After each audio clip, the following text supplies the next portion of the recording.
Uh, Hello, we'd like to welcome participants of Salzburg AI Hackathon. We are here today to show you an example of how you could use the power of OpenAI's GPT-3. So over to you, Mathias.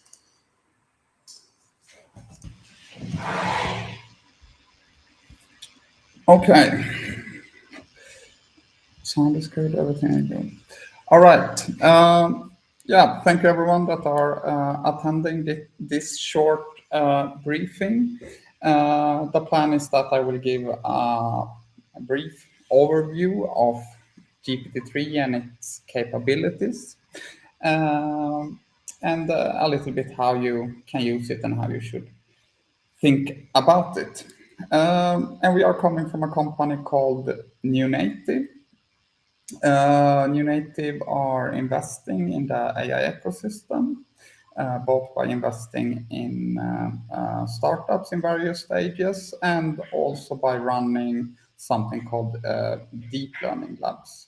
Normally, we are using our deep learning labs platform for it, and we are running events on monthly basis. So you are more than welcome to join us in the future.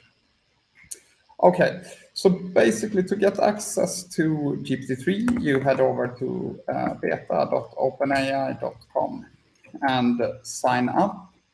Upon registration and confirming your email, you will get a bunch of credits to your account to play around with, and they should be more than enough to get you through the hackathon also. I would recommend everyone with starting to read through the documentation to understand a bit how to work with GPT-3, various engines you can use. You will have access to the GPT-3 engine. Codex is still in private beta, as well as the most recent model, DALL-E 2, that can generate photorealistic images of anything like a panda dunking a basketball in the desert. Yes. So start with that. Read through the documentation. Here you also find, for example, libraries. So you have a Python library, but also Node and a bunch of others. So if somebody want to code it in Java, you have a library for that. And you even have a plugin for Unreal Engine and Unity. On the platform here, you also have a playground where you basically can test things out. We hope to see API implementation in your final creation, but the playground is a great place to actually try out things. So here here among the examples, you can find a lot of different things. So yeah, we can take something here.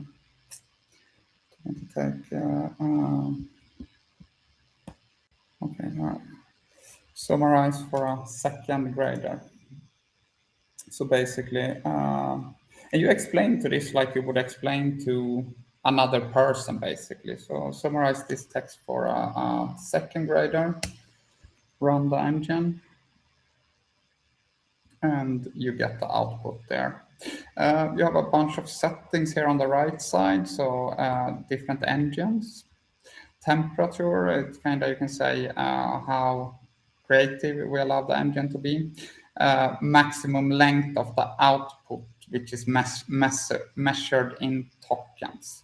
Your total input-output can't exceed 4,000 tokens.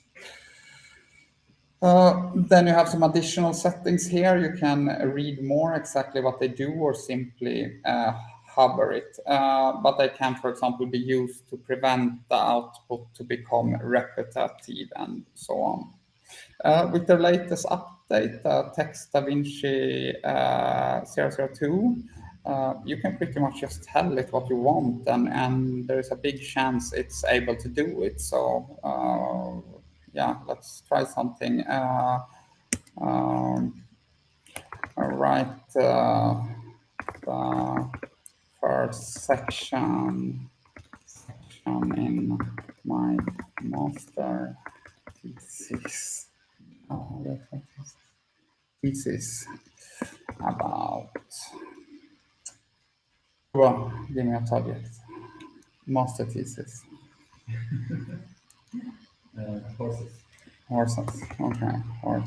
Horses. Okay.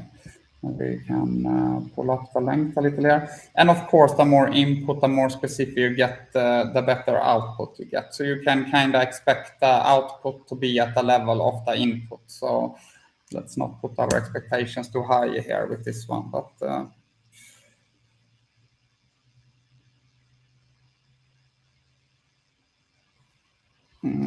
But if you, for example, say about blue horses from Venus, probably do something around that. So that's like random examples, but to showcase something a little bit more relevant, I can show a quick app we built. I'm just going to start it up here.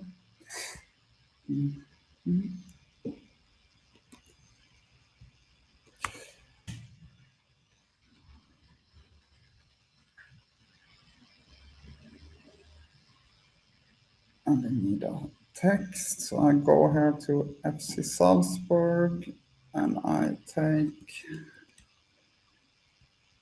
the things that happened 2020.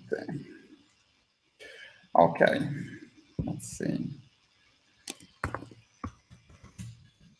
So here basically we ask it to write a summary of a text. So we have put in text here about artificial intelligence. We can try that one first. So we get a short text, and here we can take the text about Salzburg was pretty much listing the major news and events 2020.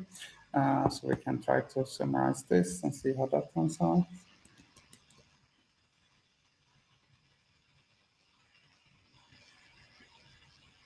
So and then we get that in a summarized form. Could also ask the system. So for example, here we have instructed it that take this input text, then create questions and answers. Each question should have 4 answers, whereof one answer should be the correct one. So let's see if it can create a little Q&A about the events at the university.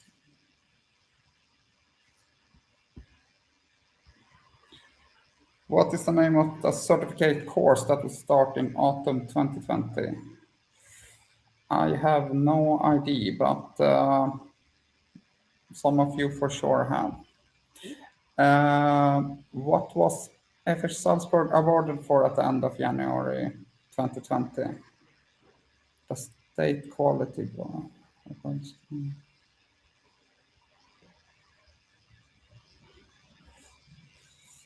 I guess D could be A. But every one of you get the case here. We can also here explain this text for my 7-year-old.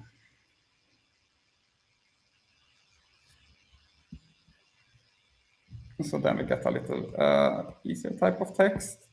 Or for example, say you build a little application that record all the lectures and then simply connect that to something that extract the text, and then you say, create my study notes.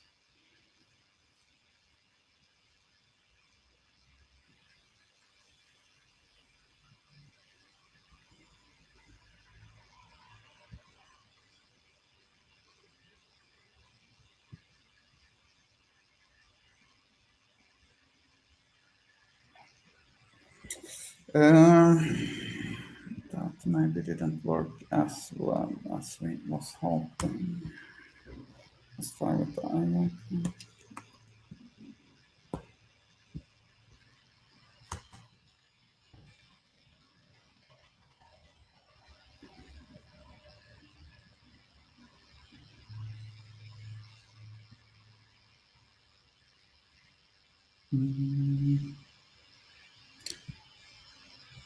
Yeah, so now it worked better. So now we got more the study notes here. We can ask it to do a long text, so maybe okay, Salzburg. Yeah, like expand. Now it's a little short text, but else it could kind of expand on a short text into a long text. So this is just an example showcase of applications. I would recommend everyone to look into using something called Streamlit when you are building your demos.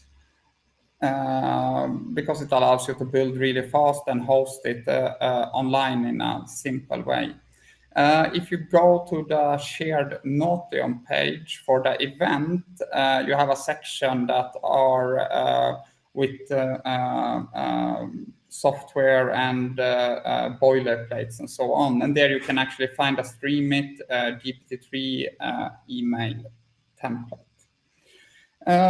But there are really no limitations. But I would recommend everyone to think around how can I enter a piece of content and make something out of it, or how can I extract something from a piece of content.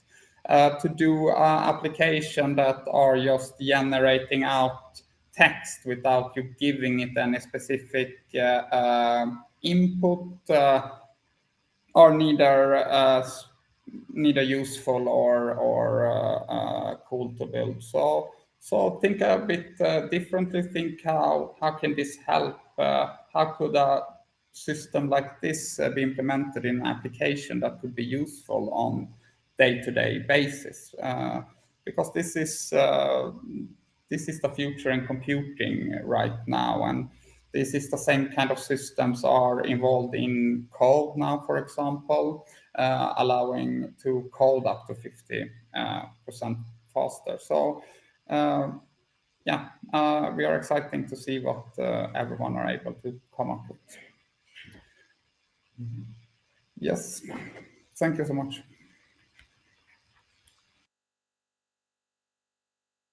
For your presentation.